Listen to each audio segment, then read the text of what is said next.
సంవత్సరాల తరబడి ఎన్ని మందులు వాడినా మీ మోకాల నొప్పులు తగ్గట్లేదా? ప్రాణ పెయిన్ క్లినిక్ లో అత్యాధునిక చికిత్స.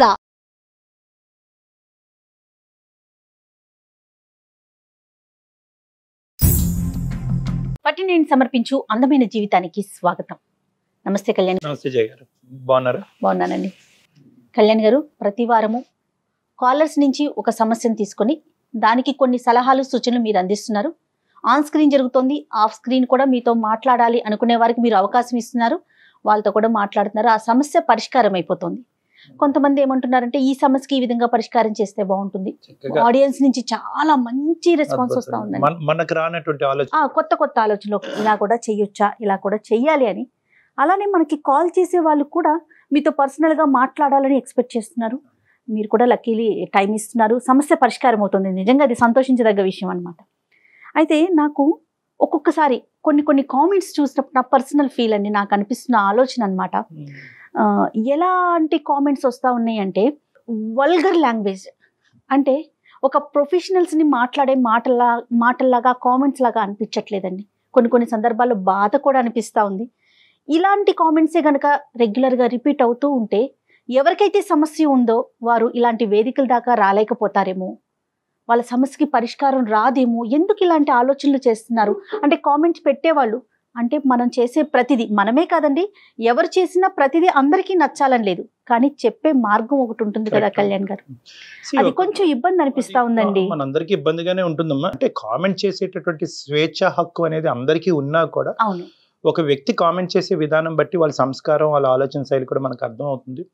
ఒకటి ప్రేక్షకులకి ప్రధానంగా గుర్తుపెట్టుకోవాల్సినటువంటి అవసరం ఏముందంటే, ఎంతో ఆలోచించి ఫోన్ కాల్ చేయొచ్చా వద్దా, ఫోన్ కాల్ చేస్తే కనుక మన జీవితం బట్టబయలు అవుతుంది, పబ్లిక్ అవుతుంది అనేటటువంటి ఆలోచనతో వాళ్ళు ఎంతో కాలం బట్టి సంకోచిస్తూ బాధపడుతూ లేదు తప్పదు అనేటటువంటి విపరీతమైన బాధతో, ఒక వేదనతో ఈ సమస్యకు ఒక పరిష్కారం దొరుకుతుంది ఈ వేదిక మీద అనే ఆలోచనతో అతి కష్టం మీద వచ్చి మనకు ఫోన్ చేసేటటువంటి వాళ్ళకి చాలా ధైర్య సాహసాలు ఉండి చాలామంది ముందుకు వచ్చి మాట్లాడుతున్నారు. వాళ్ళకి హ్యాట్స్ ఆఫ్ నిజంగా. ఎందుకంటే కనుక కేవలం నా సమస్య అనేదే కాదు, నా సమస్య లాంటి సమస్యలు ఎవరికన్నా ఉన్నా కూడా వాళ్ళకి ఈ వేదిక ద్వారా ఒక పరిష్కారం దొరుకుతుంది అనే ఉద్దేశంతో కూడా చాలా మంది కాలర్స్ మనకి కాల్ చేయడం జరుగుతుంది. అలా వచ్చేటటువంటి వాళ్ళకి ఈ కామెంటింగ్ పద్ధతి అనేటటువంటిది ఒక ప్రోత్సాహకరంగా ఉండాలి మేడం. అది నాకు మెయిన్గా ఏంటంటే, ఒకటి ఏంటంటే వల్గర్గా కామెంట్ చేయటం, రెండోది ఏంటంటే ఈ మాట ఎక్కడో విన్నట్టుంది, అంటే ఏంటంటే ఈ గొంతు ఎక్కడో విన్నట్టుంది, కిందటి గొంతుకు ఈ గొంతు ఒకేలా ఉంది అంటే కనుక పాపం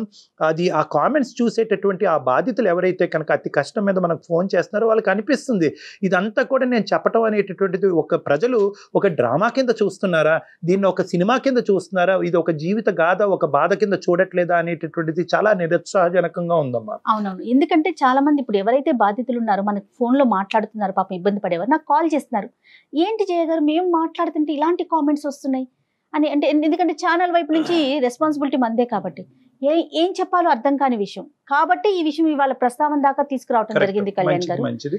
సో ఎంకరేజింగ్ గా ఉండాలి, కామెంటింగ్ సెక్షన్ అనేటటువంటిది ఎంకరేజింగ్ గా ఉండాలి, ప్రోత్సాహకరంగా ఉండాలి. నెక్స్ట్ టైం ఇటువంటి కేసు సినారియో వచ్చినప్పుడు మాకు రానటువంటి ఆలోచన మీకు వచ్చి మేము ఆ ఆలోచనని ఆ బాధితులకు అందించేటటువంటి విధంగా మీ కామెంట్ సెక్షన్ లో కనిపించాలనేటటువంటిదే నా విన్నపం అండి. నేను మెయిల్ ఒకటి చూసానండి, భరత్ అని, అతను వరంగల్ నుంచి మెయిల్ చేశారు. వైఫ్ అండ్ హస్బెండ్ మధ్య చిన్న ఇష్యూ అనమాట.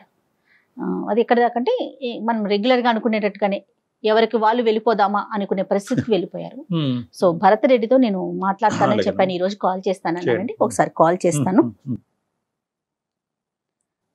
వరంగల్ నుంచి కాల్ చేశాడు. హలో భరత్ గారండి, నేను సుమన్ టీవీ అందమైన జీవితం ప్రోగ్రామ్ నుంచి కాల్ చేస్తున్నానండి. నమస్తే భరత్, ఎలా ఉన్నారండి? రైట్, మీ బాగున్నామండి. నాతో పాటు డాక్టర్ కళ్యాణ్ చక్రవర్తి గారు కూడా ఉన్నారు. మీ ఇష్యూ అంతా బ్రీఫ్గా చెప్పాను నేను, ఒక్కసారి మీరు మాట్లాడండి డాక్టర్ గారితో. భరత్, నమస్తే భరత్. ఇప్పుడు మీ మ్యారేజ్ అయ్యి ఎంతకాలం అయింది, సమస్య ఏంటి చెప్పండి. పెళ్ళయి 4 ఏళ్ళు అయింది సార్. ఇది అంటే ఇది సమస్య అనలేను, అలా అని చెప్పి వదిలేనంటే ఎలా వదిలేయాలి కూడా అర్థం కావట్లేదు. ఇప్పుడు నేను ఒక ఐటీ కంపెనీలో వర్క్ చేస్తున్నానండి. మా ఆవిడ కూడా లాస్ట్ 3 years నుంచి, అంటే మ్యారేజ్ కన్నా ముందు నుంచి వర్క్ చేస్తుంది ఐటీ కంపెనీలో. సో ప్రాబ్లం వచ్చేసి తన శాలరీ ఏంటని కానీ, తన బ్యాంక్ అకౌంట్ డీటెయిల్స్ కానీ, తన కార్డు అంటే క్రెడిట్ కార్డు స్టేట్మెంట్స్ కానీ పిన్ నెంబర్లు కానీ ఇవేవి నాకు తెలియదండి. మెయిన్ అదొకటి. ప్లస్ నేనేమైనా అడిగితే దాని గురించి కానీ నీకెందుకు అన్నట్టు మాట్లాడుతుందండి తను. అంటే మెయిన్ అంటే ఇప్పుడు భార్య భర్త అన్నాక ఇంట్లో ఖర్చులు కానీ ఏదన్నా తెలుసమానం అంటారు కదండి. అవును. సో తను జాబ్ చేసుకోవడం నాకు ప్రాబ్లం ఏం లేదు, తను అయినది. కానీ ఇప్పుడు నా బ్యాంక్ డీటెయిల్స్ నాకన్నా తనకు ఎక్కువ తెలుసు నా గురించి. నేను పెట్టే ప్రతి రూపాయి ఖర్చు కానీ, నేను ఎక్కడికి వెళ్తున్నాను, నా బ్యాంక్ స్టేట్మెంట్ ఏంటి, నా ట్రాన్సాక్షన్స్ ఏంటి, ఇవన్నీ తనకు తెలుసు. కానీ తన శాలరీ ఎంత నాకు తెలియదు, తన అకౌంట్ డీటెయిల్స్ నాకు తెలియదు. ఇది ఏమైనా అడిగితే రోజు గొడవలు అవుతున్నాయి ఇంట్లో, నీకెందుకని మాట్లాడుతుంది. సో ఇది ఎవరికి చెప్పుకోవాలో ఎలా చెప్పుకోవాలో అర్థం కాక మీకు మెయిల్ చేశాను. భరత్, అక్కడి వరకు అర్థమైంది ఏంటంటే తనకు సంబంధించినటువంటి ఫైనాన్షియల్ ఆస్పెక్ట్స్ అనేది దాంట్లో తను చాలా గోప్యంగా ఉంచుతుంది. మీరు ఎంత అడిగి తెలుసుకోవాలనుకున్నా కూడా ఆ ఇన్ఫర్మేషన్ అనేది మీకు రావట్లేదు. ఇప్పుడు ఖర్చులు ఎలాగా అంటే ఇన్పుట్ అనేది ఓకే, ఖర్చులు ఎలాగా అంటే ఎవరు ఖర్చు పెడుతున్నారు, ఎవరు ఈఎంఐలు కడుతున్నారు? మొత్తం నేనే ఖర్చు పెడతానండి. నా శాలరీ అంటే భర్తగా నా బాధ్యతలు నేను నిర్వహిస్తాను, 100% నిర్వహిస్తున్నాను. కానీ భార్యగా తను కూడా తను చూసుకోవాలి కదండి, తను కూడా చేయాలి కదా కొంచెమన్నా. ఏమేమి పెద్ద పెద్దవి ఏమున్నాయి భరత్? అంటే హౌస్ ఈఎంఐ ఏమైనా ఉందా, ఇంటి ఏమైనా ఏమున్నాయి, మేజర్ ఖర్చులు ఏమున్నాయి మీది? రెంట్ కానివ్వండి, అంటే ఇల్లు కొందాం ప్లాన్ చేస్తున్నాము. నాకు వచ్చే శాలరీలో ఇంత, ఈ శాలరీలో ఈ ఖర్చులతో ఇప్పుడు ఇల్లు కొనేంత పరిస్థితి నాకు లేదండి. ఈ 4 years బట్టి భరత్ తన అకౌంట్ లో మిగిలినటువంటి డబ్బుల్ని ఎక్కడన్నా ఎఫ్డి వేయటం కానీ, లేదంటే ఎక్కడన్నా సేవ్ చేసేటటువంటి పద్ధతిని ఎక్కడన్నా జరిగిందా, లేదంటే అది అలాగే ఉందా ఇప్పుడు వరకు అంత బ్యాంక్ లో తనకి? అసలు తెలియదు సార్, తనకు వచ్చే శాలరీ ఎంత తెలియనప్పుడు ఇవన్నీ ఎలా తెలుస్తుంది? ఎలా సాధ్యం అండి 4 ఏళ్ల నుంచి తెలియకుండా? పిల్లలు ఉన్నారా భరత్ మీకు? ఒక బాబు అండి, బాబు. ఇంటి ఖర్చులు, బాబు ఖర్చులు, తన మెయింటెనెన్స్, నా మెయింటెనెన్స్ అన్ని నేను చూసుకుంటానండి. ఈ ఒకే ఏరియాలోనేనా భరత్ మీ ఇద్దరి మధ్యన ట్రాన్స్పరెన్సీ లేకపోవడం అనేది? అంటే మీ సైడ్ నుంచి అంత ట్రాన్స్పరెంట్ ఈ ఒకే ఏరియాలో, మిగతా అన్ని ఇష్యూస్ లో కన్నా ఆ అమ్మాయి ఏంటి, ఆ అమ్మాయి ఆలోచన ఏంటి, వ్యవహారాలు ఏంటి, పద్ధతులు ఏంటి, మాటలు ఏంటి, everything else you know about it? అన్ని తెలుసు. ఈ ఒక్క విషయంలోనే నాకు ఏ విషయం చెప్పట్లేదు, ఏ క్లాస్ రావట్లేదు. దీనివల్ల మిగతా విషయాలన్నింటిలో ఇప్పుడు గొడవలేదు, డిస్టర్బెన్స్ వచ్చేస్తుంది. కాదు భరత్ గారు, మీకు మీ ఫ్యామిలీ వరకైనా బర్డెన్, లేకుంటే మీ పేరెంట్స్ ని కూడా మీరు ఏమన్నా చూసుకోవాలా, అలాంటి అవకాశం అలాంటిది ఏమన్నా ఉందా మీకు? అలా ఏం లేదండి, మా వరకే ఉంటాం. మీ వరకే. ఆ అమ్మాయి పర్మిషన్ లేకుండా మీరు డబ్బులు వేరే చోటకు పంపిస్తున్నారనో, లేదంటే వేరే విధంగా ఖర్చు పెడుతున్నారనే ఆలోచన అమ్మాయికి ఉందా? అంటే వేస్టేజ్ ఆఫ్ ఫండ్స్ జరుగుతున్నాయి అనేటటువంటి అభద్రత అమ్మాయికి ఏమన్నా ఉందని అంటారా? ఇప్పుడు నేను పెట్టే ప్రతి రూపాయి ఖర్చు తనకు తెలుసు అండి. తనకు తెలుసు. ఓకే. తనకు తెలుసు, నా అకౌంట్ డీటెయిల్స్ తెలుసు, నా ఆన్లైన్ పేమెంట్లు కానీ, గూగుల్ పే కానీ. తను ప్రశ్నిస్తుందా ఎందుకండి ఏమండి ఇది అనవసరం కదా, ఈ ఖర్చు అనవసరం కదా, ఇది అక్కర్లేదు కదా అనేటటువంటి ప్రశ్నిస్తుందా తన? ప్రతిదీ ఉంటుందండి. ఇప్పుడు ఐటీ కంపెనీ సార్, ఇప్పుడు ఒక క్లయింట్ కలవాలనుకో, దేనికో బయటకు వెళ్తాము, రెస్టారెంట్ ఖర్చు పెడతాము, మీటింగ్స్కి వెళ్తాము, ఖర్చు అవుతుంది. వాళ్ళ కంపెనీ మీటింగ్ కి మీరు ఎందుకు ఖర్చు పెట్టాలని అడుగుతారు. కస్తూరి గారిని అడిగినప్పుడు ఆవిడ ఏమంటారండి? నా ఇష్టం అంటదా, లేదంటే ఏదైనా ఒక బలమైన కారణం చెప్తారు? నా సంపాదన నా ఇష్టం, నీకు చెప్పాల్సిన అవసరం ఉంది. నా ఇష్టం. ఓకే. నేను అడిగితే మాత్రం చెప్పట్లేదు. అర్థమైంది. ఓకే, ఫ్యామిలీకి సంబంధించి మాత్రం ఇన్వాల్వ్ కాదు. ఇప్పుడు ఏదైనా షాపింగ్కి వెళ్ళి వచ్చింది, ఎంత ఖర్చు అయిందంటే నీకెందుకు అంటాం. ఇంట్లో ఖర్చులు నేనే చూసుకుంటాను, బాబు ఖర్చులు నేనే చూసుకుంటాను, ఇంటి ఖర్చులు మొత్తం నేనే చూసుకుంటాను. ఒకటైతే వెరీ క్లియర్ కదా భరత్, అంటే ఆ అమ్మాయి మీకు తన ఫైనాన్షియల్ ఇన్పుట్స్ చెప్పకపోవటం అనేటటువంటిది మనం ఖండించవలసినటువంటి అంశమైనా కూడా, ఆ అమ్మాయి కూడా ఏమీ తన సొంత ప్రయోజనాలకు ఇంకోటో తన డబ్బులు ఖర్చు పెట్టేసి విచ్చలవిడిగా డబ్బులు పాడు చేస్తుందని అయితే మాత్రం మీకు అనిపించట్లేదు కదా? అదేమీ కాదు. ఓన్లీ థింగ్ ఏంటంటే ఆ ఫైనాన్షియల్ ఆస్పెక్ట్స్ లో మీ వరకు తెలియకుండానే ఇన్ఫర్మేషన్ గోప్యంగా ఉంచుతున్నారు. ఇద్దరంగా సంపాదిస్తున్నప్పుడు ఒక ట్రాన్స్మిషన్ ఉంటే మంచిదే, కానీ మీకు అనుమానం ఏం లేదు కదా ఆ డబ్బులు వేరే దారి పడుతున్నాయి అనేది? అనుమానం ఏం లేదు కదా? అనుమానం ఏం లేదు సార్, అనుమానం లేదు. ఒక విషయం చెప్తే నాకు కూడా ఉంటుంది కదా అసలు వస్తుంది. దీని గురించి మన ఫ్యూచర్ ప్లానింగ్స్ కానీ, బాబు గురించి అని కానీ ఇవి తెలియాలి కదా. ఒకటైతే నేను ఖచ్చితంగా చెప్పగలను భరత్ గారు, ఇక్కడ మీరు అనుమానం పడి భయపడవలసినటువంటి అంశం ఏమీ లేదు. ఏదో బలమైనటువంటి కారణం అయితే బ్యాక్గ్రౌండ్ లో ఉండే ఉంటుంది. ఎటొచ్చి ఆ అమ్మాయి ఏంటంటే చెప్పట్లేదు. నెంబర్ 2 ఏంటంటే నా ఇష్టం అనేటటువంటి పదం ఇక్కడ కరెక్ట్ కాదు, సబబు కాదు. ఒక 4 సంవత్సరాల పాటు జీవితాన్ని ప్రారంభించిన తర్వాత నా ఇష్టం నీ ఇష్టం అనుకుంటే అది సంసారం అనరు. మనం సహజంగా చూస్తాం, అబ్బాయిలు చెప్పరు నా సంపాదన నా ఇష్టం నీకేంటి చెప్పే అనే నేచర్ చూస్తుంటాం, ఎక్కువగా చూస్తుంటాం. ఇది మనకి రివర్స్ గా ఏమన్నా ఆవిడ అందుబాటులో ఉన్నారా కస్తూరి గారు, భరత్ గారు బై ఎనీ ఛాన్స్?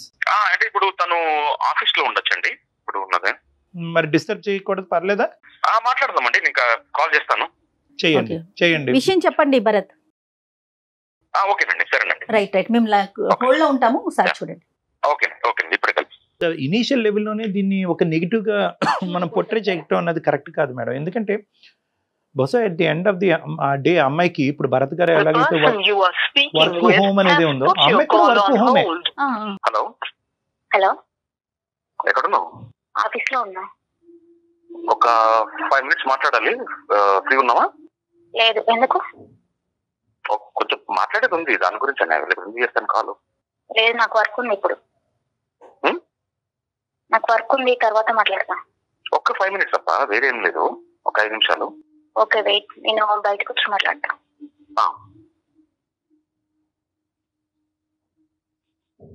హలో, మాట్లాడచ్చా? మాట్లాడు. ఇప్పుడు నేను ఒక డాక్టర్ గారితో కల్పిస్తాను కాన్ఫరెన్స్ కాల్. సో ఒక డాక్టర్ గారు ఉన్నారు, ఆయన ఫోన్ కాల్ కల్పిస్తాను, కాన్ఫరెన్స్ కాల్. ఒక్కసారి అంటే ఎందుకు అనేది ఏం చెప్పాలి? భరత్ నువ్వు సరిగ్గా చెప్పట్లేదు అయ్యా, ఒక్క నిమిషం ఆగు భరత్. అది కాదు భరత్. అమ్మ కస్తూరి, సారీ అమ్మ, భరత్ భయపడుతున్నాడు, ఎక్కువ ఫీల్ అవుతున్నట్టున్నాడు. నా పేరు డాక్టర్ కళ్యాణ్ చక్రవర్తి అమ్మ, నేను జయ గారితో పాటు ఉన్నాను. మేము సుమన్ టీవీ అందమైన జీవితం నుంచి మాట్లాడుతున్నాము. బేసికలీ మీ భర్త గారు ఏంటంటే మాకు ఈమెయిల్ పంపించారు, ఏంటంటే నాకు నా భార్య మధ్యన రిలేషన్షిప్ చాలా బాగుంది, ఏ సమస్య లేదు, కానీ ఒక చిన్న అంశంలో మా ఇద్దరి మధ్యన తర్జన భర్జన అవుతుంది, అది మాత్రం ఆ ఇష్యూని మీరు రిజాల్వ్ చేస్తే కనుక మా అంత అద్భుతమైన జీవితం ఎవరికి ఉండదేమోనండి అతను చెప్పాడు. ఆ ఒక్క ఇష్యూ ఏంటంటే కనుక ఫైనాన్షియల్ ట్రాన్స్పరెన్సీ, అంటే ఆర్థిక పరమైనటువంటి అంశాల్లో మా భార్య తన సైడ్ నుంచి ఉండేటటువంటి లావాదేవీలు, ఎంత ఇన్పుట్ ఎంత అవుట్పుట్ అనేటటువంటి ఇన్ఫర్మేషన్ నాకు అస్సలు తెలియట్లేదండి. అడిగితే కనుక నా ఇష్టం నీకు అనవసరం అనేటటువంటి మాట వస్తుంది. అదే రివర్స్లో చూసుకుంటే కనుక నాకు సంబంధించినటువంటి అంశాలు అన్నీ కూడా ఓపెన్ బుక్ అండి, తనకు అన్నీ తెలుసు అని అంటున్నాను. సో దీనివల్ల అతను కొద్దిగా బాధపడుతున్నాడమ్మా. అది ఏంటి అనేటటువంటిది ఆ ఒక్క ఇష్యూ రిజాల్వ్ చేసుకుంటే మీరిద్దరూ హ్యాపీగా ముందుకెళ్ళొచ్చు అనే ఉద్దేశంతో మేము ఈ ఇష్యూని టేకప్ చేసి మీకు ఏదైనా మాట్లాడుతున్నాం అనమాట. ఇంకా మీ ఇద్దరి మధ్య ఎటువంటి ఇష్యూ లేదని చాలా హ్యాపీగా ఉంటున్నారని కూడా చెప్పారండి. భర్త అనేటప్పుడు తను సంపాదించింది భార్యలకి పిల్లలకి పెట్టాలి కదండి. తను అలా కాకుండా నా సంపాదన గురించి మాట్లాడడం కరెక్ట్ కాదు కదా.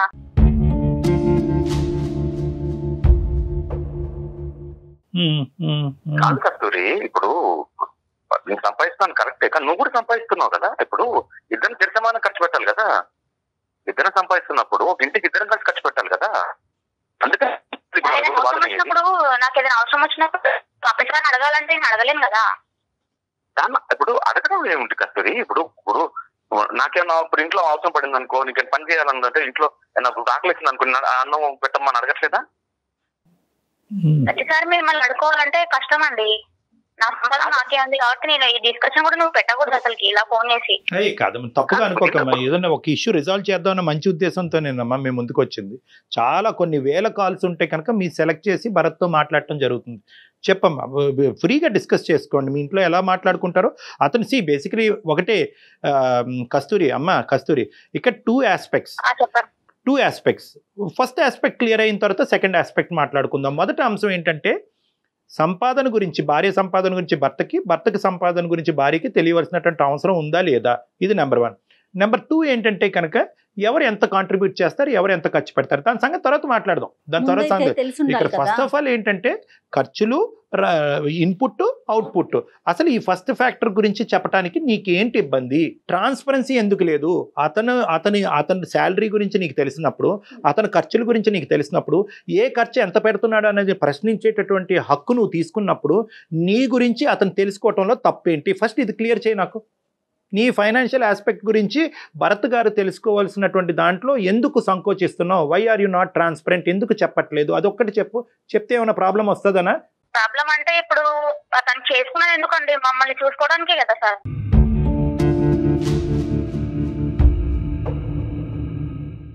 నీకు నా ప్రశ్న అర్థం కావట్లేదు నాన్న. ఇది మీరు చెప్పకపోవటానికి కారణం ఏంటి అంటున్నారు డాక్టర్ గారు. ఏదైనా రీజన్ ఉందా? బలమైన కారణం ఉందా? అంటే నా సంపాదన అనేది తనకు అనవసరం కదండి. అతని సంపాదన నీకు అనవసరం కదమ్మా కస్తూరి. నువ్వు అమాయకంగా మాట్లాడుతున్నావు, ఎలా మాట్లాడుతున్నావు నాకు అర్థం కావట్లేదు. కాదమ్మా కస్తూరి, ఇదివరకు రోజుల్లో మనం ఇంట్లోనే ఉండేవాళ్ళం ఆడవాళ్ళు. ఎప్పుడు మన అమ్మమ్మలు ఇంకా ఇప్పుడు అలా కాదు కదా. మగవారితో సమానంగా మనం బయటకు వస్తున్నాం, మనం కూడా సంపాదిస్తున్నాం కదా. ఇదివరకు రోజుల్లో ఆడవాళ్ళు ఇంట్లో ఉండేవాళ్ళు కాబట్టి భర్తే చూసుకోవాలి, కుటుంబాన్ని పోషించాలి అనేవారు. ఇప్పుడు ఆ రోజులు మారాయి కదా కస్తూరి. అమ్మ నీ రూపాయి భరత్కి అక్కర్లేదు, నీ రూపాయి ఈ ఇంటిలో 10 కాపాడటం గురించి పోషించడం గురించి అక్కర్లేదు. ఫస్ట్ ఆఫ్ ఆల్ నీ శాలరీ ఎంతో భరత్కి చెప్పేదానికి అవకాశం ఉందా లేదా? చెప్పానండి, అదంతే నేను చెప్పానండి, అది నా పర్సనల్ విషయం.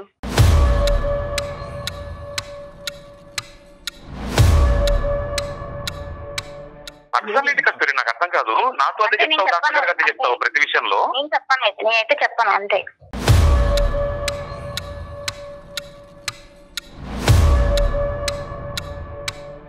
నేను ఎందుకు చెప్పాలి చెప్పు? అరే ఇప్పుడు చెప్పకుండా ఎందుకుంటా? ఇప్పుడు ఒక ఇద్దరు కలిసి ఉన్నప్పుడు తెలియకొని ఒకళ్ళు అనుకున్నప్పుడు చెప్పకుండా ఇప్పుడు నా అకౌంట్ అన్ని చెక్ చేస్తావు కదా. నేనైతే చెప్పాను, నువ్వేమైనా అనుకో, నేనైతే చెప్పాను. కాదు నాన్న, కాదు నాన్న, ఇదంతా మొండిగా మాట్లాడుతుంది. You are not taking your life anywhere. అనవసరంగా శుభ్రంగా ఉండవలసినటువంటి జీవితాన్ని చేతులారా చెడగొట్టుకున్నట్టు అవుతుంది. అది పద్ధతి కాదు. కస్తూరి, ఒక్కసారి నీ సెన్సిబిలిటీ యూజ్ చేసి మాట్లాడి ఇమోషన్తో మాట్లాడద్దు. మేము కూడా ఈరోజు మీ కుటుంబ సభ్యులు లాంటి వాళ్ళమే, మేము బయట వ్యక్తులు కాదు. మీ మంచి కోరి మేము మాట్లాడుతున్నాం. ఇక్కడ ఒకే ఒక అంశం, నువ్వు చెప్పొద్దు. ఈ రోజు నుంచి నువ్వు చెప్పడం ఆపేసే, మీ ఆయన కూడా చెప్పడం ఆపేస్తాడు. ఓకేనా నీకు? మీ ఆయన కూడా చెప్పడం. డబ్బుల దగ్గర ఇంత డిస్కషన్ పెట్టడమే తప్పండి. మళ్ళీ డబ్బుల దగ్గర ఇంత డిస్కషన్ పెట్టి 14 పెట్టి ఏం చేద్దాం అనుకుంటున్నావు నన్ను? కాదు కస్తూరి, అసలు భార్యాభర్తలు అన్నాక దాపరికాలు ఏంటమ్మా కదా? నేనైతే ఏమన్నా అనుకో, నేను బరాబర్ చెప్పను. నేను అలాంటి కస్తూరి నాకు అర్థం కాదు. నేను అంతే అంట. ఇంట్లో ఉన్నప్పుడు వేరు, ఇప్పుడు ఇక్కడ తీసుకొచ్చినావు అంటే నేను ఎందుకు చెప్పాలి నీకు? అమ్మ, అతను నాకు ఫోన్ చేసినందుకు, నీ పర్మిషన్ లేకుండా ఈ సబ్జెక్ట్ ఇక్కడ తీసుకొచ్చినందుకు అతని తరపున నేను నీకు సారీ చెప్తున్నాను. కానీ ఇప్పుడు సబ్జెక్ట్ రిజాల్వ్ చేద్దాం. ఓకే, నీకు చెప్పకుండా ఇలా తీసుకురావటం కూడా ముందే చెప్పాలి. భరత్, నిన్న రాత్రి నువ్వు ఇలా ఫోన్ రావచ్చు, వాళ్ళ దగ్గర నుంచి రావచ్చు, అప్పుడు నేను నీకు ఫోన్ కలుపుతాను. అందుగురించి నువ్వు అప్సెట్ అయ్యావని నాకు అర్థం అవుతుందమ్మా. అందుకే నువ్వు అంత మొండిగా వాదిస్తున్నావు అని చెప్తున్నాను. నేను ఏమంటున్నానంటే, అతను ముందుగానే నిన్ను ప్రిపేర్ చేయవలసింది. ఓకే, ఇది పక్కన పెడదాం తల్లి. ఇప్పుడు ఏంటి, నీ డబ్బు ఒకప్పుడు ఆ పర్టికులర్స్ అన్నీ చెప్తే దాంట్లోంచి కాంట్రిబ్యూషన్ అడుగుతాడు అనే భయమా, లేదంటే నా చదువు, నా తల్లిదండ్రులు నన్ను చదివించారు, నా ఉద్యోగం, నా శాలరీ కాబట్టి దీంట్లో నీకెక్కడా కూడా నీకు పాత్ర లేదు అనేటటువంటి చెప్పేటటువంటి ఉద్దేశమా ఏంటిది? అంతే కదండి. నాకైతే నా తల్లిదండ్రులు నన్ను చదివించినారు కాబట్టి ఆ శాలరీ అని నాకే ఉంటుంది అంతే. నేను తనని మాత్రం 1 రూపాయి కూడా అడగను ఎప్పుడు. కానీ భార్య పెళ్లి చేసుకున్నందుకు భార్యకి పెట్టాల్సినది బాధ్యత తనదే ఉంటది. భార్యకి పిల్లలకి పెట్టాల్సిన బాధ్యత తనదే. పెట్టాల్సిన బాధ్యత ఉంటుంది. దాపరికాలు ఉండకూడదు కదా కస్తూరి, మీరు అది ఆలోచించట్లేదు. చూసుకోవాలి. నచ్చని విషయం ఏంటంటే, అది డబ్బుల గురించి మాత్రం నిన్న ఎప్పుడు అడగకూడదండి.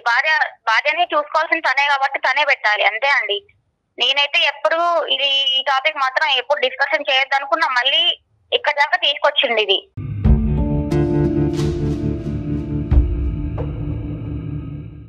బాధ్యత ఉంది కస్తూరి, బాధ్యత ఉంది కాబట్టి ఇన్ని చూసుకుంటున్నాను నేను. కానీ నీ బాధ్యత కూడా ఉంటుంది కదా. వేరు తీసుకొచ్చింది వేరు. ఈ టాపిక్ ని ఇక్కడే ఇంతకు ముందే మాట్లాడుకున్నాం కదా, అయిపోయింది. మళ్ళీ ఇక్కడ దాకా తీసుకొచ్చినా అంటే నేను ఏమన్నా నేను మాట్లాడుకుంటున్నా కానీ ఆన్సర్ దొరకట్లేదు కస్తూరి. నీకు అదే కదా నేను రోజు మాట్లాడేది ఇంట్లో. ఫ్యూచర్ లో నేను ఏమన్నా నాకు ఏమైనా కావాల్సి వచ్చినా నేను కొనుక్కోగలను నా డబ్బులతో. నేను అడగాల్సి ప్రతిదానికి నేను అడగలేను కదా.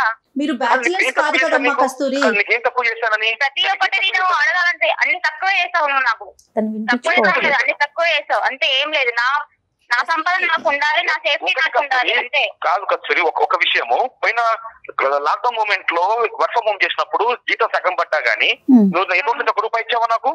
నేనే కూడా తక్కువ చేసి పెట్టాను. నాకు ఇచ్చావా అని క్వశ్చన్ మార్క్ అడగడం వేస్ట్.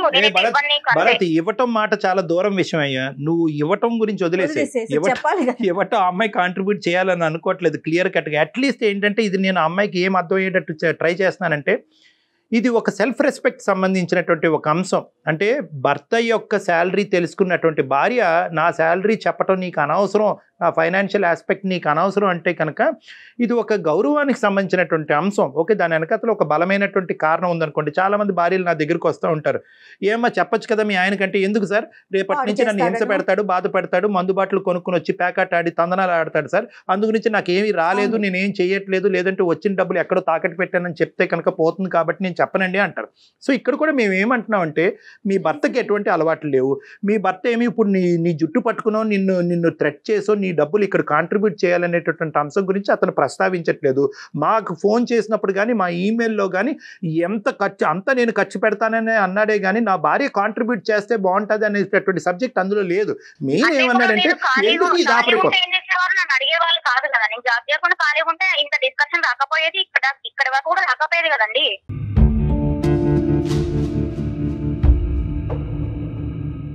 కానీ మీరు చేస్తున్నారు కదా కస్తూరి.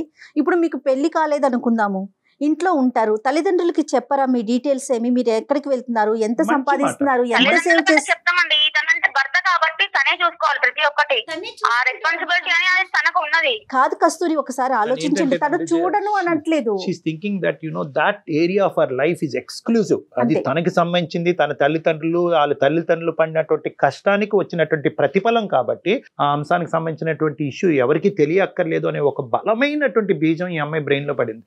అది మరి వాళ్ళ తల్లిదండ్రులు చెప్పినటువంటిది, ఏమో ఇలా చెప్పొద్దు, మొగుడికి చెప్పవలసినటువంటి అవసరం లేదు అన్నది నీ ఆలోచన, లేదంటే మీ తల్లిదండ్రులు, లేదంటే ఎవరన్నా? ఎవరు చెప్పలేదండి, అది నా ఆలోచన. నేనైతే ఆ డబ్బుల గురించి ఇంత డిస్కషన్ పెట్టడం కూడా అవసరం.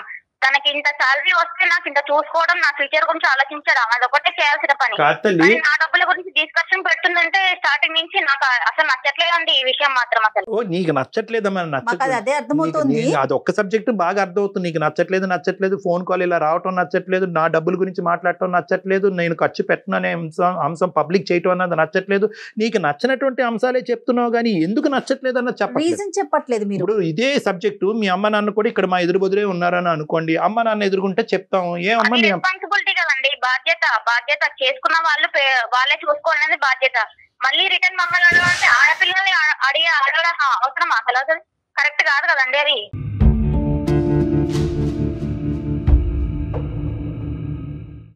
ఆడవాళ్ళ సొమ్ము తిన్నాం కరెక్టా? ఆడవాళ్ళ డబ్బుల గురించి నువ్వు డిస్కషన్ పెట్టినవంటే ఇది ఎక్కడి వరకు వచ్చింది మ్యాటరు?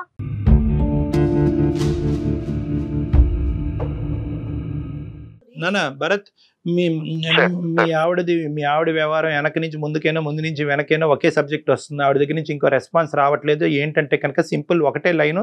ఏ లైన్కి అయితే కనుక ఈరోజు స్టార్టింగ్లో నేను బాధపడ్డాను, నా ఇష్టం, అదే లైన్ ఇప్పటికే ఆ అమ్మాయి మాట్లాడుతుంది. తన ఇష్టం, తన ప్రకారం అలాగే ఉండాలి అని అనుకుంటుందని తను డిసైడ్ అయింది. ఇక్కడ నేను నీకు చెప్పేది ఏంటంటే, ఎప్పుడైనా కూడా ఈ ఇష్యూ వాళ్ళ పేరెంట్స్ వరకు తీసుకెళ్లారా?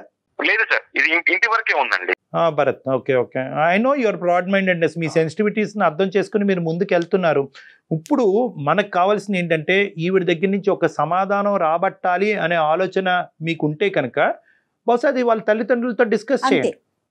ఓకే, అది option A.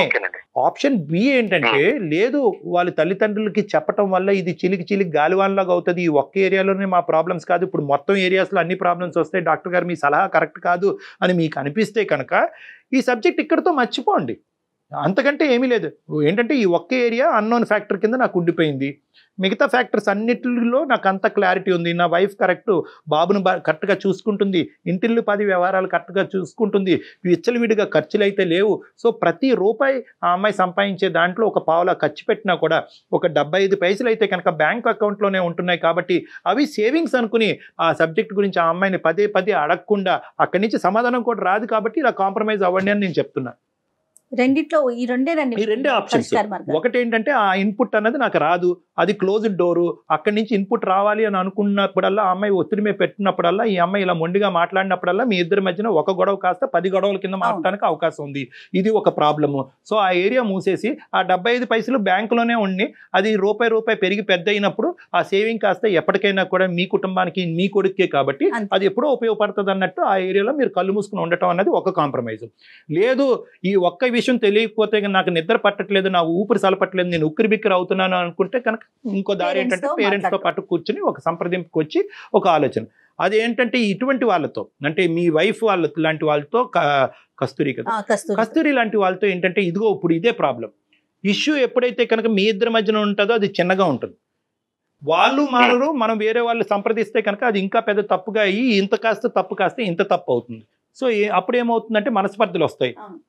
Private issue public చేసో అనవసరంగా మా అమ్మ నాన్న కళ్ళల్లో నన్ను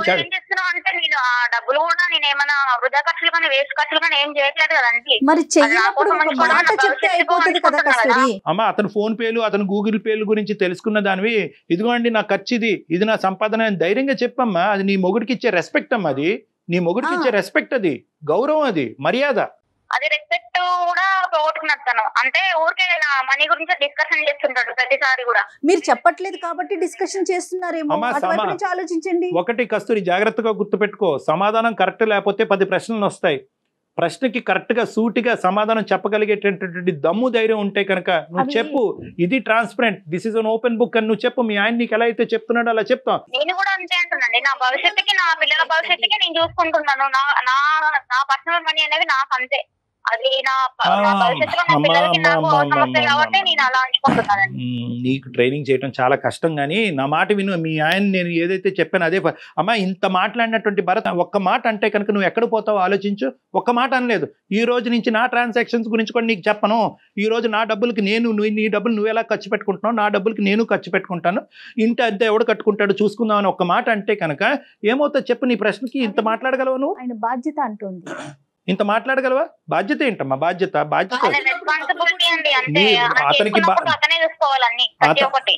అతనికి హక్కు కూడా ఉంటుంది కదా కస్తూరి. అతను బాధ్యత తీసుకుంటున్నాడు కాబట్టి.